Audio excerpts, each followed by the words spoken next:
Muy buenas noches, ya estamos de vuelta después de esta pausa publicitaria y continuamos con la réplica de Popular Televisión Melilla, en el que en el programa de hoy pues nos centramos en el 8 de marzo, que es mañana, Día Internacional de la Mujer, y se abordan pues eso, violencias machistas, los objetivos conseguidos en materia de igualdad, y hemos tenido anteriormente pues a la consejera de Igualdad de la Ciudad Autónoma de Melilla, Elena Fernández Treviño, y continuamos, pero esta vez con la jefa de la Unidad contra la Violencia de Género de Delegación del Gobierno aquí en Melilla, Laura Segura. Sé que primero pues le damos la buenas noches y la bienvenida. Muy buenas, Laura, y gracias por estar con nosotros. Buenas noches, Paula. Pues repito esa misma pregunta genérica que también se la he hecho a Elena Fernández Treviño. ¿Cómo asume, cómo recibe este 8 de marzo, Día Internacional de la Mujer? ¿Hay alguna diferencia, algo que destacar, o sigue siendo un 8 de marzo como en algún año anterior? Pues sigue siendo un 8 de marzo reivindicativo, sobre todo, ¿no? Seguimos reivindicando la necesidad de seguir avanzando en igualdad, hemos dado pasos, caminamos, pero es cierto que siguen habiendo grandes resistencias y que el trabajo por hacer todavía es muy amplio. Y sobre todo también, a su vez, no solo trabajar la igualdad, que está claro que es necesario avanzar en este sentido, sino también con la discriminación más terrible, que son las violencias que sufrimos las mujeres por el hecho de ser mujeres. Son muchos los aspectos que tenemos que seguir reforzando, debemos de seguir consolidando a su vez también todo lo alcanzado, y también tenemos que aumentar el ritmo en los avances. Crecemos, conseguimos muchas de las luchas que el movimiento feminista venía reivindicando desde hace prácticamente 3 siglos, pero sabemos que el camino está siendo muy lento, estamos tardando muchísimo en alcanzar muchos de estos logros, y por lo tanto todavía nos queda mucho, nos queda bastante sobre nuestros cuerpos, sobre que se entienda cuál es la importancia de la decisión sobre nuestros propios cuerpos. Aborto, hay cuestiones que parecía que estaban bastante claras y que vuelven a estar otra vez en el debate público, cuando prácticamente yo creo que la sociedad había entendido que las mujeres somos libres de decidir, y sin embargo otra vez estamos cuestionando si el aborto es o no un derecho. Seguimos teniendo una brecha salarial, tenemos que seguir rompiendo estos techos de cristal, los suelos pegajosos. Las mujeres no nos hemos incorporado sobre todo a las carreras de ciencia, y cuando estamos en ellas no llegamos a cotas de poder. Luego, por ejemplo, no estamos en los órganos de decisión. Queda mucho en cuanto a la conciliación, queda mucho al reparto de los cuidados, el reparto del tiempo, el tiempo dentro del hogar, no solo el tiempo en lo que tiene que ver con las tareas, sino también en los cuidados, y los datos están ahí y lo dicen muy claro. Las mujeres invertimos prácticamente más del doble del tiempo que los hombres, tanto en el cuidado de los hijos e hijas como en el trabajo doméstico, y los datos nos dicen claramente y de forma manifiesta que nos queda mucho para avanzar. No existen mujeres referentes, no hay mujeres en los libros de texto, aparecen en un 7% en los libros de texto, tanto en enseñanza primaria como en secundaria, y por lo tanto las niñas no están teniendo figuras femeninas como referentes. Por lo tanto nos queda un amplio camino por hacer, y yo creo que eso es uno de los aspectos claves que tenemos que seguir reivindicando. Es un día sobre todo de lucha, no un día de fiesta, sino un día de reivindicación, y desde la delegación del Gobierno pues asumimos ese compromiso, el compromiso en esa lucha contra la discriminación que sufrimos las mujeres de manera sistemática e histórica y sistémica y estructural, y como consecuencia de esta discriminación, de esas violencias que también terribles caen sobre nuestros cuerpos. Así que bueno, pues para el 8 de marzo, como cada año, nos sumamos a cada una de las actividades que se hacen desde la ciudad, no solo desde el Gobierno de la ciudad, sino también actividades que se pueden hacer desde otros ámbitos, como pueden ser centros educativos, actividades desde asociaciones locales, entidades. Y bueno, tendremos el manifiesto que normalmente hacemos justo antes del manifiesto institucional de la ciudad. Hacemos el manifiesto en la delegación del Gobierno, que este año lo haremos a las 10 de la mañana, y a partir de allí pues nos sumaremos también a las actividades del ayuntamiento, de la ciudad, y a las actividades que se hagan en la calle, sobre todo planteadas por la asociación y por el movimiento feminista en la plataforma 25 años.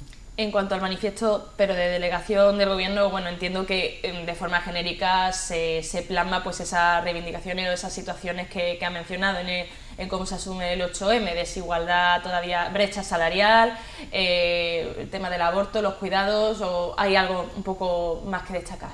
Son muchísimos los aspectos que podríamos destacar. Si nos detenemos en cada una de las discriminaciones que sufrimos en distintos ámbitos, la vida de las mujeres sigue siendo muchísimo peor. Prácticamente en todos los ámbitos de la vida de las mujeres es peor que la de los hombres. Y sin embargo, el mensaje que mandamos es que vivimos en igualdad, que tenemos una sociedad igualitaria, en el sentido de que las leyes se supone que avalan esa igualdad. Pero cuando vemos la realidad, no existe esa igualdad. ¿Qué mensaje mandamos, por lo tanto, a la sociedad? ¿Y qué mensaje mandamos sobre todo a las chicas más jóvenes?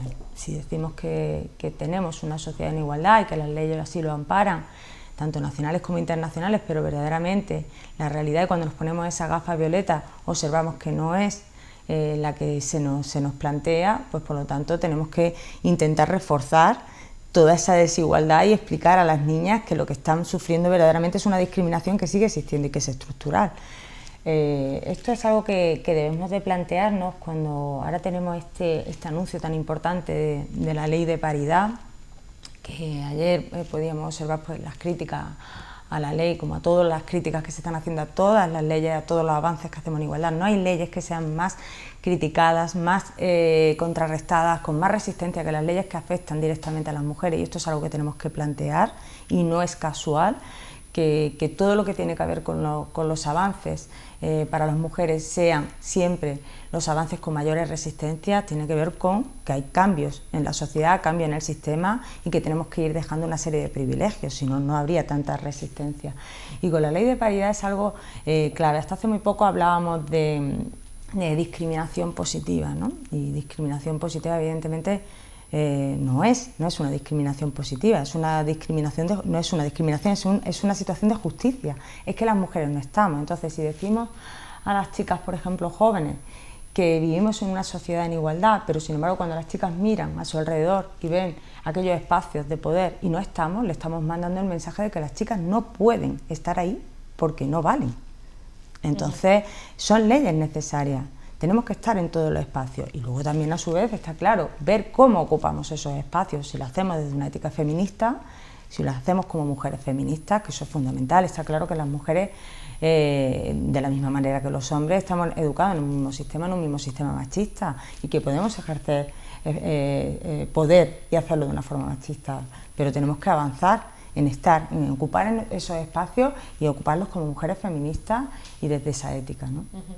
Quería ahondar un poco más en concreto pues unos datos que dio hace unos pocos días pues en materia de violencia de género, y es que son pues los datos del año 2022, en el que se vio que hubo un incremento del 22% en cuanto a las denuncias por violencia de género, 277.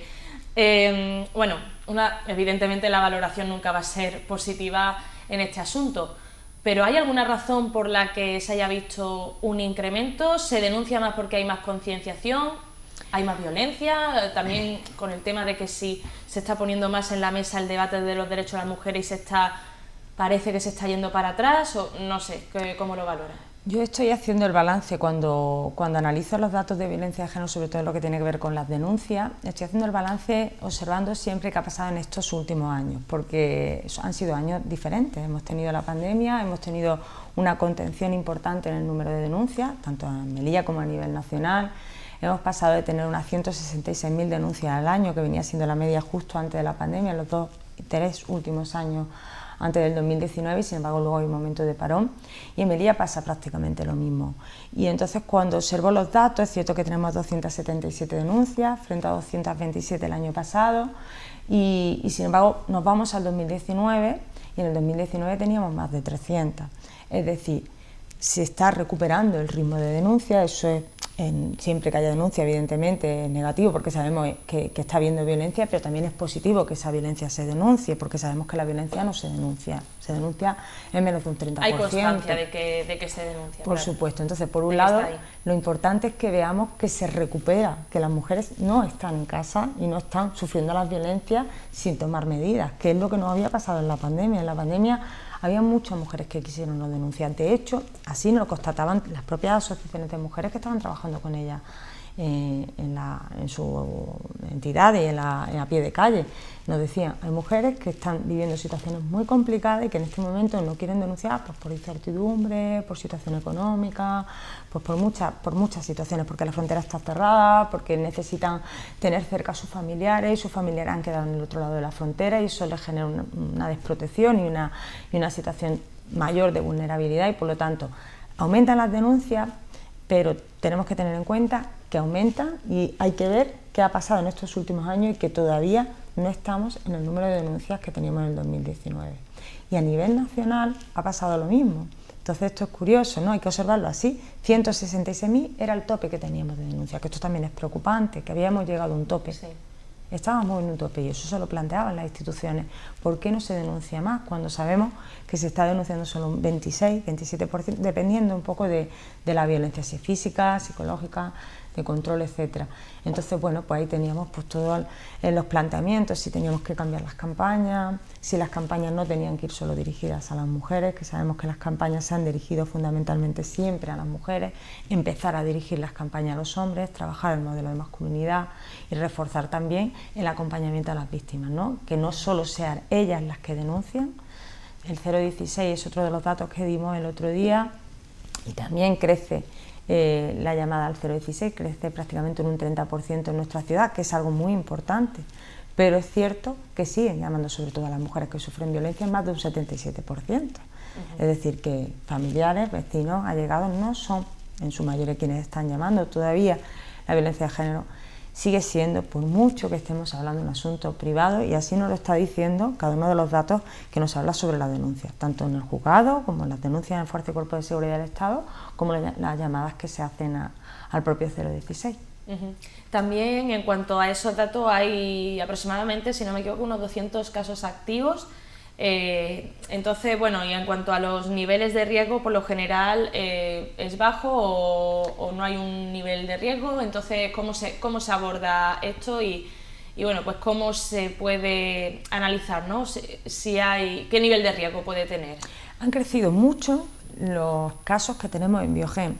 Es un dato que es cierto que a lo mejor no hice tanto hincapié el otro día cuando ofrecimos el balance del último año 2022, pero sí crecen bastante los casos que tenemos activos en Biogen. Y esto sí que es positivo, porque, a ver, al final quiere decir que son más mujeres las que están teniendo un seguimiento policial. A su vez también existe un protocolo cero, hay una serie de instrucciones nuevas que refuerzan todo lo que tiene que ver con la protección de las mujeres, más allá de que haya o no denuncia. Mujeres que llegan a comisaría, por ejemplo, plantean su situación de violencia, pero no están en un momento todavía de denunciar, pero la policía empieza a intervenir, o la Guardia Civil, y empieza a tener un seguimiento de ellas. Tenemos más de 200 casos activos, pero es cierto que en este momento en la ciudad, a día de esta semana, a principio de semana, creo que fue el lunes, ya es miércoles, el lunes teníamos 204 y en riesgo alto solo teníamos uno.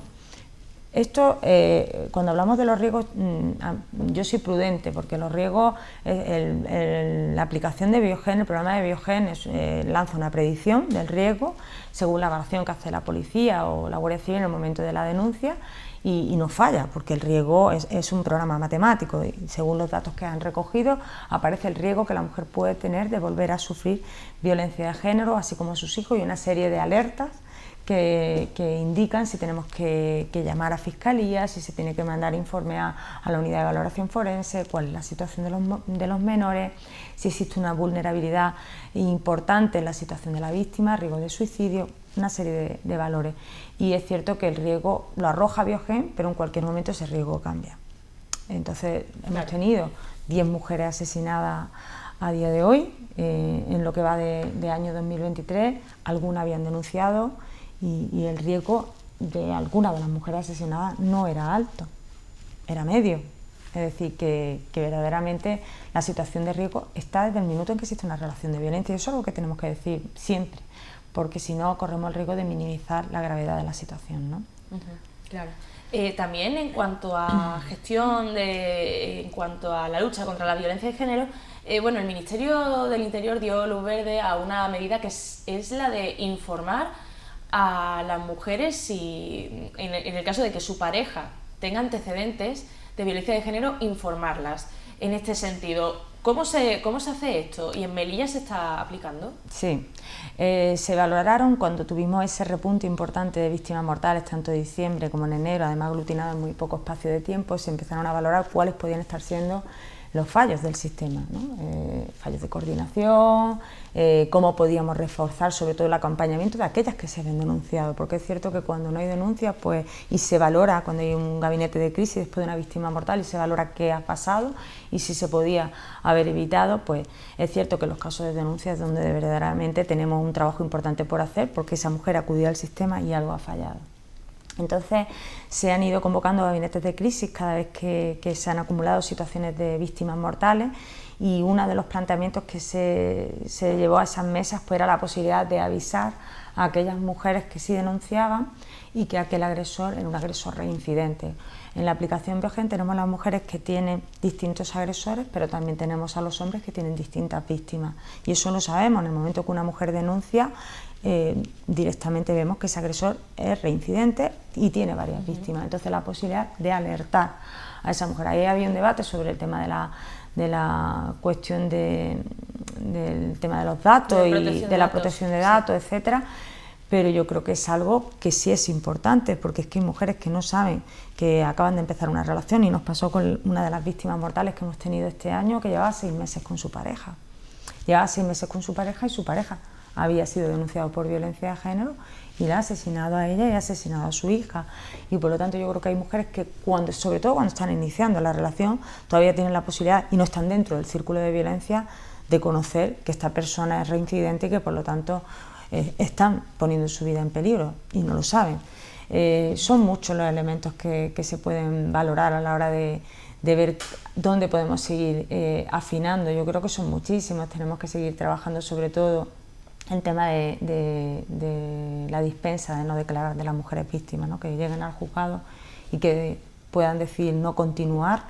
Ahí tenemos que seguir trabajando para que se continúe de oficio, y independientemente de que la decisión de ella sea no continuar, que es un problema de Estado, es un delito público, y por lo tanto hay que seguir trabajando por ella y por sus niños y niñas en los casos, que además es otro de los datos que di, ¿no? El 66% de las mujeres que teníamos en nuestra ciudad en Biogen eran mujeres que tenían hijos e hijas, y sabemos que esa violencia se está ejerciendo también sobre los niños y sobre las niñas. Y en cuanto a esta alerta, que bueno, quería leer en una noticia que lo explica, que se activará en caso de que los policías detecten un nuevo caso de violencia hacia una mujer por parte de su pareja o expareja, aunque no formalice denuncia. Y cuando el agresor tenga antecedentes en el sistema de Biogen con una antigüedad de hasta 5 años. Y con esta información también preguntar en Melilla, también al ser una ciudad tan pequeña, y también con el tema de los avisos, ¿supone un riesgo mayor o es más complicado aplicar estas medidas? Yo creo que es igual, es simplemente tenemos el dato de reincidentes, no es un dato, es alto, porque es alto, pero no es tan alto. Tendremos, yo creo que eran de 230 casos, 32 casos, bueno, va variando porque en Biogen de un día a otro cambian y a lo mejor se inactivan casos. Pero claro, si son casos en 5 años, pues yo creo que hice balance justo antes de terminar el 2022 y estábamos en torno a 33 agresores reincidentes. No es complicado, es fácil. Desde el momento en que esta mujer aparece en comisaría, aunque no denuncie, y policía lo ve en Biogen, es avisar simplemente, ojo, que este señor es reincidente. Que eso... Claro, lo digo sobre todo por la seguridad de la mujer en una ciudad, me refiero tan pequeña. Los recursos están, pero claro, después a la hora de gestionar esto, o sea, sobre todo lo digo por las mujeres. Sí. La complicación es la misma que cuando no lo es. Es una ciudad pequeña, entonces aunque sea reincidente o no lo sea, cuando una mujer ha denunciado al agresor, a su pareja o a su expareja, Melilla es pequeña, claro. Entonces, situaciones que se nos plantean, pues una mujer con medidas que a lo mejor está en el centro de la ciudad y el agresor pues pasa pues por el Parque Hernández. Imaginaros que tuviésemos las pulseras Cometa, que son las pulseras de seguimiento que se ponen a disposición de las víctimas del juzgado. En esta ciudad no se utilizan, pero si existieran, evidentemente estarían sonando y estarían lanzando una alerta continua. ¿Qué se hace? Pues en el momento que la víctima tiene constancia de que el agresor está cerca, pues nos pasa a lo mejor con chicas jóvenes, incluso en espacios de ocio, que las zonas son pocas, entonces en Melilla aparece el chico que a lo mejor tiene una medida, directamente avisan a la policía, avisan a Guardia Civil, y la Guardia Civil avisa al agresor y le dice que tiene que abandonar directamente el lugar porque se ha acercado más de la cuenta, o si lo está haciendo, pues evidentemente habrá que detenerlo. Entonces igual de difícil y de fácil, porque al ser una ciudad pequeña, difícil porque las cercanías hacen que los encuentros puedan ser continuos, pero fácil por la facilidad de coordinación. Para detectarlo y coordinarlo. Pues no tenemos más tiempo, Laura Segura, muchísimas gracias por estar con nosotros en la réplica. Habría estado bien pues abordar otros asuntos, pero bueno, en otra ocasión, y gracias por estar aquí en víspera al 8 de marzo, que es mañana. Gracias a vosotros siempre. Y como siempre, pues muchísimas gracias por ver el programa de hoy y les esperamos el jueves, como siempre, con la tertulia y el siguiente martes ya con el programa de entrevistas, como siempre. Muchas gracias.